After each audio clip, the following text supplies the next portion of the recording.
Hello, ladies and gentlemen. Welcome to another edition of MMA 24/7 Quick Hits. I'm your host, Johnny Brown. Today we have the Menifee Maniac himself on the show, Mr. Fernando Gonzalez, stepping in August 25th in the Bellator cage against Brennan Ward. That's a huge fight. Thanks for joining us today, Fernando. How you doing? I'm great, John. Thank you. Feeling good, man. Ready to go. Let's jump into the fight. August 25th, a huge fight in the welterweight division. That's a class that's got a lot of attention with some new entries with Lorenz Larkin, with Rory McDonald. This is part of a two-part question, I guess. Where do you see yourself going into the fight, and what does a big win on August 25th do for you in the rankings? Where does that put you at? Honestly, right now, I believe there's not really much legitimacy to the rankings. It's really who can go out there and give the best performance, and whoever does that gets the next shot. Right now, Rory McDonald's in line for the title, so I think I go out there and I get a big win over Ward. More impressive than Chitty Bang and Korshkov. I think we get our shot next.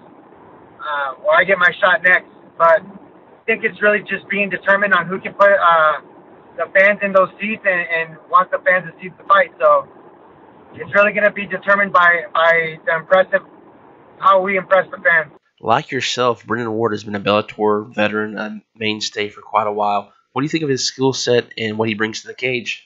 He's tough, bro. He throws, he bangs, he comes out to fight. So that's always dangerous and always exciting to see.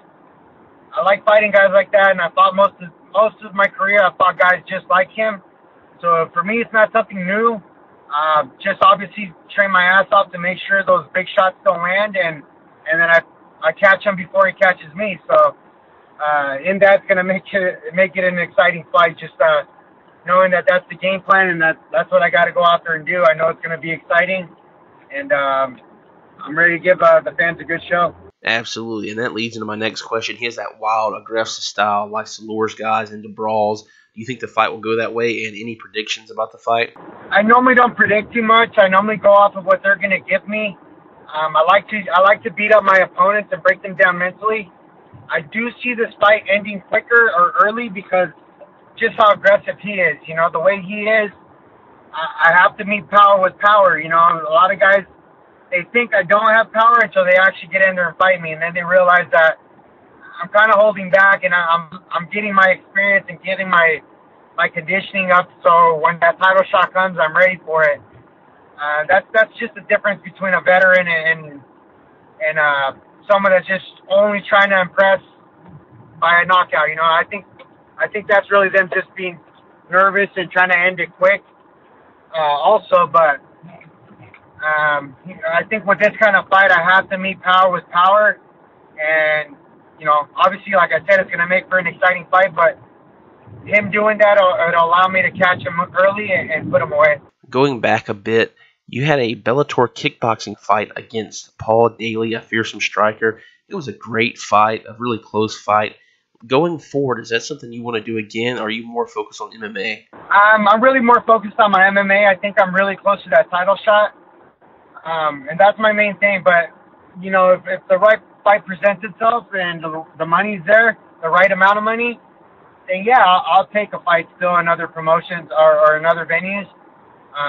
So, yeah, it's never an avenue that I'm going to close. That's the reason I did the kickboxing match, was to prove that I can hang with a top-level striker.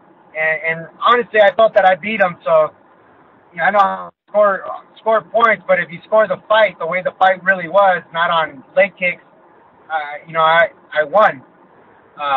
And I know that because they're not willing to take another fight with me in MMA, and I'm willing to take one with them. So I ain't worried about fighting them at any point. Any of the guys that I fought and lost to, I feel that I've won those fights, and I'll take a fight with them again. I know they wouldn't. I always like to ask guys this question, especially those who've been fighting for a while. Not to date you with this, but your first fight was at WEC 8 back in the Tachi Palace days of WEC. At that point, the sport was more kind of a spectacle. Even at that point, there was no Ultimate Fighter or anything like that. They kind of gave it that mainstream boost. What's been the biggest differences between MMA in 2003 and MMA today in 2017?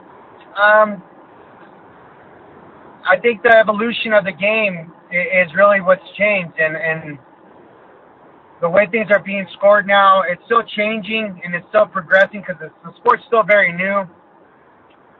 So, but now with the way things are going, before the wrestler was the dominant fighter. He'd get you down or pin you against the cage. And guys that didn't know MMA back then, they were just going off basic traditional styles, not full MMA. It was traditional styles. This style beats this style. Wrestlers were the predominant guys. But now that, like myself in my last fight, the fight with Gilbert Smith, it showed a different version where these guys are starting to actually see the fight because, yeah, these guys got me down, but I outworked them when they were on bottom. I was either guillotining them or just punching them more and staying more active, where most wrestlers that get you down, and a lot of times they're trying to do it to take a break. They're trying to get recovered. They're trying to get their wind back. And, so a lot of the time, back then they would get wins off just stalling. And now it's evolving. They actually have to work. They have to punch. They have to fight like Tito did, where Tito would actually be throwing elbows and strikes and passing guard. And that's an actual active fighter on bottom. If you're not doing that, you're probably not going to win a fight anymore. I think that's the evolution of what I noticed back then to what it is now. And the scoring system is still a little off. I really don't believe the 10-point must system it's really good for MMA. I know it's what they're used to and what they're going off of, but the best style, and I think this will change eventually as well, the best style of how to judge a fight of MMA was like how Pride was, the overall fight. Who basically started off strong and wins that first round, and then loses completely in the third. Then I think eventually it's going to start to change. In Pride, they used to give it to the guy who, at the end of the fight, was the most dominant fighter. Just because you started off strong doesn't mean you won that fight. If you didn't put him away, I think that's going to be the evolution of what's coming. But right now, it's still wishful thinking, and I think that plays favor to my style anyway, if that does happen. I hear you, man. I think Pride was ahead of its time on some things in MMA. Where have you been training at in preparation for this bout? I've been here at my gym with my team, the guys that I work with for many years over at Dan Henderson's Athletic Fitness Center here in Temecula. So it's guys that I've come up with, and like I said, the sport's evolving. We got high-level strikers with high-level grappling, and that's the guys I get to work with on a daily basis. So when I get out there and see these guys, I still see a lot of them very basic, and I know I can exploit that when I get in there and fight them. Stepping out of the cage a bit, when you're not training, getting ready for a fight, what do you like to do? What does the Menifee Maniac like to do when he's not training? I try to hang out with my son and my girl, and then try to spend family time together, but we love to train, man. So I'm either swimming, watching fights. We do, if we can, if we have money, we'll go out and then just kind of unwind a little bit. I live here in Southern California, so we try to get to the beach as much as we can. Not every day, but we try to go. That's really what I try to do. Just try to stay in nature where I can kind of ease my mind and keep a clear head. Stay grounded. You mentioned you like to watch a lot of fights. Do you have any favorite fighters that you like to watch? Myself, I'm a fan stuff. I critique myself a lot, but no, like Dan Henderson, that's why I trained with him, and I've learned so much stuff from him. Other fighters, let's say another good fighter that I think the mental issues have kind of gotten to him a little bit, where the way the UFC kind of treats guys, where they have to win a fight. But like Alan Jouban, he's a very talented fighter. But it's all guys that I would love to fight as well.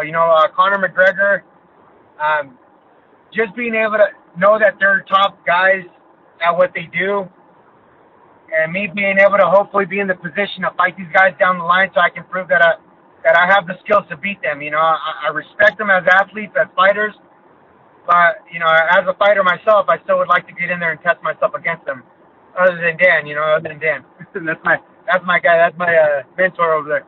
I appreciate you taking some time out to talk with us today. I'm going to let you have the floor. Anyone you going to shout out to? Anyone? Anything you want to say? The time is now. Here you go, bud. Yeah, just one moment, my bad. Yeah, if my teammates, Isaiah Alvarado, Tom Galicchio, Nick Vega, Ricardo Banuelos. There's a lot of other guys in the room that have been helping me as well. But those are my main guys that are always with me and always pushing me every single day. My sponsors, 2XL Inc., R&R Roofing, Esparza Plastering, Heritage Tattoo, Esparza Plastering and Heritage Tattoo has been with me since before I made it to any big shows.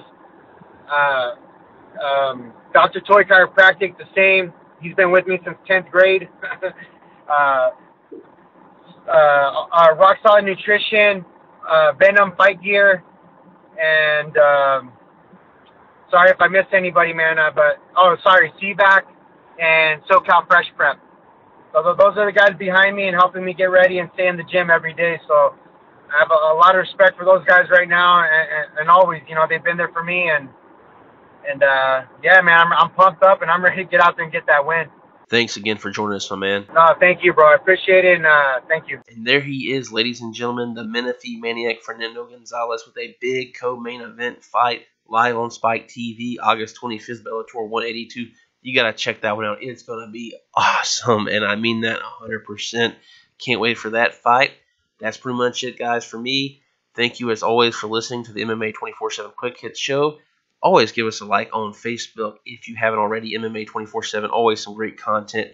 We'll put Fernando Gonzalez social media in the description. Go give him a follow. Great guest. And as always, thank you for listening and have a great day.